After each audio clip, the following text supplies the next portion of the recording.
నమస్కారం గురుగారు. నమస్కారం అండి దాక్షాయణి గారు.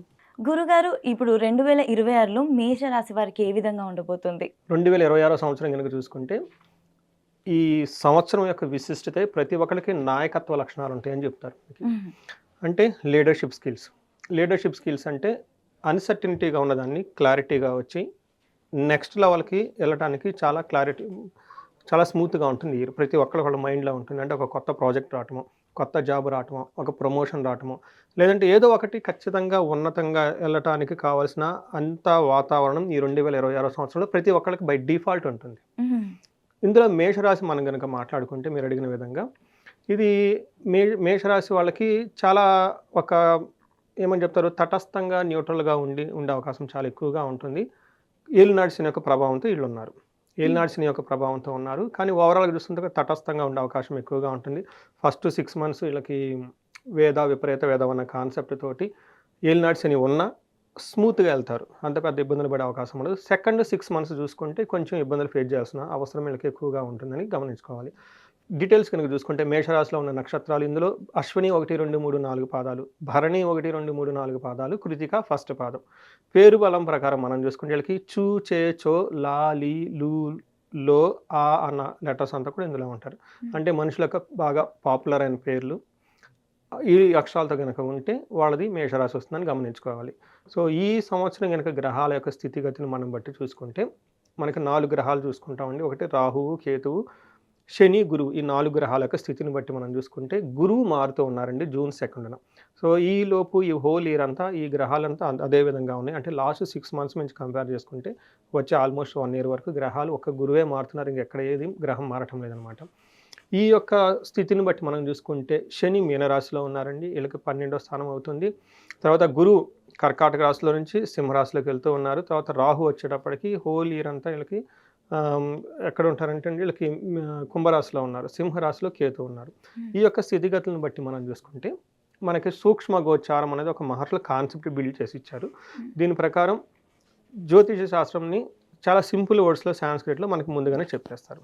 ఒక సూత్రాల రూపంలో చెప్తారు. అది చూసుకుంటే మనం శని 12వ స్థానంలో ఉండటంతో వీళ్ళకి అర్ధ విహితం.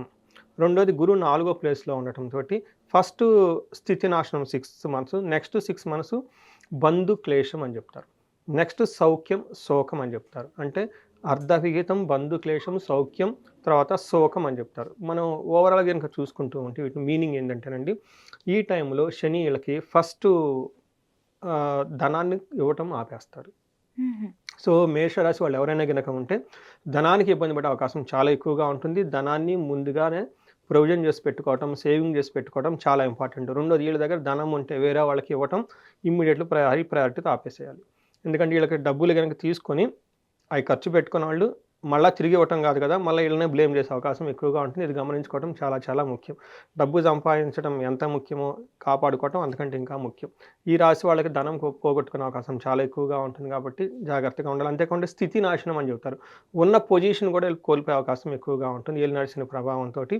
బట్ టోటల్‌గా సౌఖ్యం, కంఫర్టబుల్‌గా ఉంటారు. రాహు వీళ్ళకి చాలా అనుకూలంగా ఉండటంతోటి ఓవరాల్‌గా గనక చూసుకుంటే ఎట్లాంటి పరిస్థితి వచ్చినా ఏదో ఒక విధంగా దాన్ని అధిగమించి ముందుకెళ్ళే అవకాశం ఎక్కువగా ఉంటుంది. ఐదో ఇంట్లో కేతు ఉండటంతోటి పిల్లలకు సంబంధించిన వ్యవహారాలు కొంచెం దుఃఖపూరితంగా ఉండే అవకాశం ఎక్కువగా ఉంటుంది. ఇది టోటల్‌గా సమ్మరీ అని మనం హోల్ ఇయర్ బ్రీఫ్ అని మనం చెప్పుకోవచ్చు. హ్మ్. ఇప్పుడు మనం ఇండివిడ్యువల్‌గా చూసుకుంటే హ్మ్. శని 12వ స్థానంలో ఉండి ఏలినాటి శని యొక్క ప్రభావంతో వీళ్ళు ఉన్నారు. ఏమవుతుంది?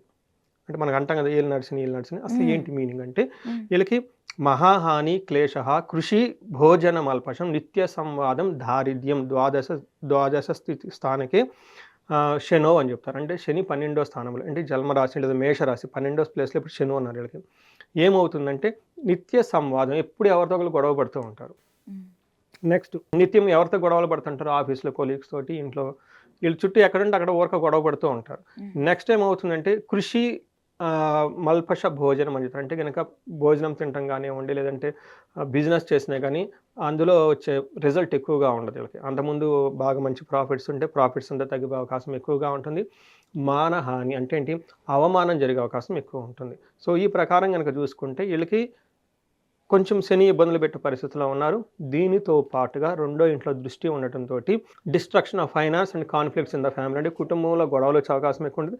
ధనాన్ని కోల్పోయే అవకాశం ఎక్కువగా ఉంటుంది. రావాల్సిన ధనం అసలు వీళ్ళ చేతికి రాదు ఫస్ట్. అదే. ఇంతే కాకుండా ఫాదర్‌కి హెల్త్ రిలేటెడ్ కాంప్లికేషన్స్ ఉండే అవకాశం ఎక్కువగా ఉందండి. ఇది అంతా శని వీళ్ళకి ఏలినాటి శని ప్రభావంతో ఉంటుంది అవకాశం ఎక్కువగా ఉంటుంది. ఇప్పుడు దాకా మనం చెప్పుకునే 6 మంత్స్ తర్వాత ఇంకా చాలా ఎక్కువగా అధికమయ్యే అవకాశం ఉంటుంది. ఆ! నెక్స్ట్ గురువు చూసుకున్నాం అనుకోండి, వీళ్ళకి ఫస్ట్ 6 మంత్స్, తర్వాత 6 మంత్స్ ఉన్నట్లు ఉంటుంది. బట్ గురువు ఓవరాల్‌గా వీళ్ళకి అంత మంచి చేయటం లేదు అని చెప్తారు. మనకి మహర్షులు సంస్కృతిలో ఏం చెప్తారంటే, అతి క్లేశం, బంధువైరం, దారిద్ర్య దేహపీడనం, ఉద్యోగ భంగం, కలహం, హ్మ్. తృతీయ స్థానికే గురువు అంటారు. అంటే ఏంటి? ఉద్యోగ భంగం అంటే చేస్తున్న ప్రొఫెషన్‌లో చాలా సెట్ బ్యాక్స్ ఉంటాయి. దారిద్ర్య దేహపీడనం, ఫైనాన్షియల్ క్రైసిస్ ఉంటుంది. హెల్త్ బాగుండదు. బంధువులతో గొడవలయ్యే అవకాశం ఎక్కువగా ఉంటుంది. అయితే పెళ్లి కాని వాళ్ళకి, ఈ రాశి వాళ్ళకి పెళ్ళయ్యే అవకాశం చాలా ఎక్కువగా ఉంటుంది. ధనం ఏదో ఒక విధంగా ఆ టయానికి వచ్చేస్తుంది వీళ్ళకి. హ్మ్. ఇక్కడ 2 రకాల ధనం. ఒకటి మనం ఖర్చు పెట్టింది తిరిగి రావటం చాలా కష్టం. ఓకే. వచ్చింది తిరిగి రావటం కష్టం. కానీ వీళ్ళకి టయానికి ఏదో విధంగా ధనం వస్తుంది. హ్మ్. సో ఇది మనకి గురువు గురించి చెప్పుకోవాలి ఫస్ట్ 6 మంత్స్. నెక్స్ట్ 6 మంత్స్ ఏమవుతుందంటేనండి, ఇంకొంచెం టఫ్ అయిన సిచ్యువేషన్స్‌కి వెళ్ళే అవకాశం ఉంటుంది. ఈ టైంలో శని బాధలతో పాటు గురువు కూడా ఇబ్బంది పెట్టే అవకాశం ఎక్కువగా ఉంటుంది. వీళ్ళకి ఏం చెప్తారంటే, యాచనం బుద్ధి చాంచల్యం, తేజోహాని ధన వ్యయం, దేశ త్యాగం చ కలహం, చతుర్థ స్థానికే గురువు అంటారు.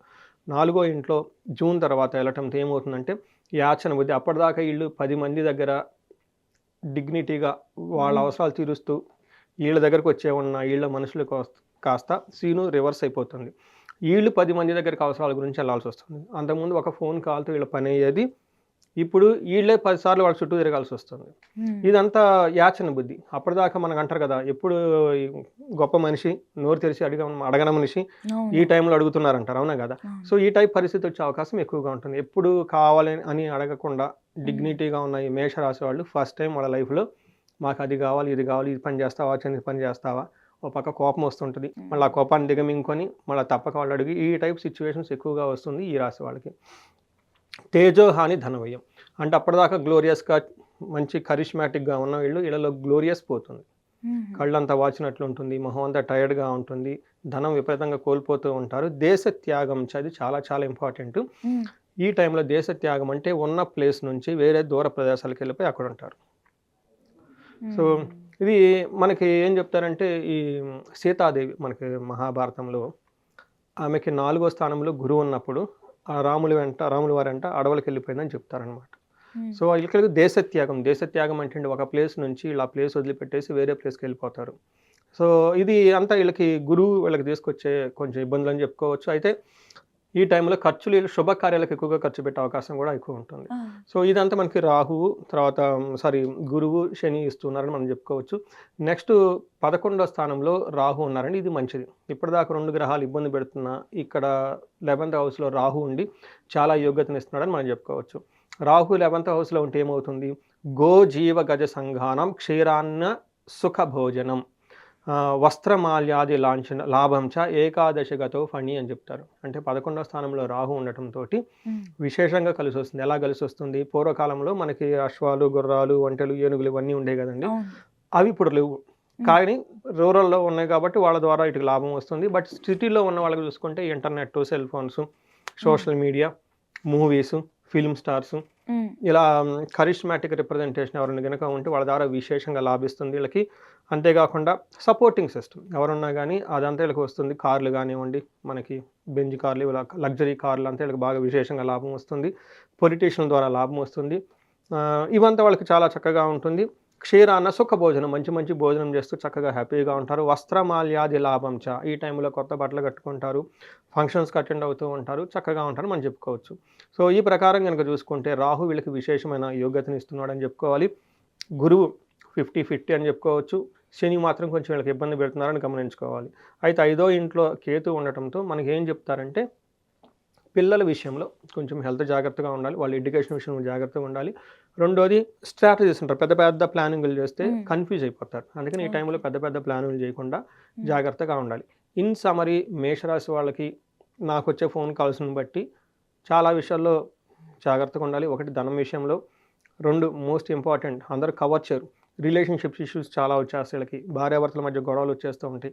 వీళ్ళని నమ్మించి మోసం చేసేవాళ్ళు ఎక్కువ ఉంటారు. కావాలని అవమానించే వాళ్ళు ఎక్కువ ఉంటారు.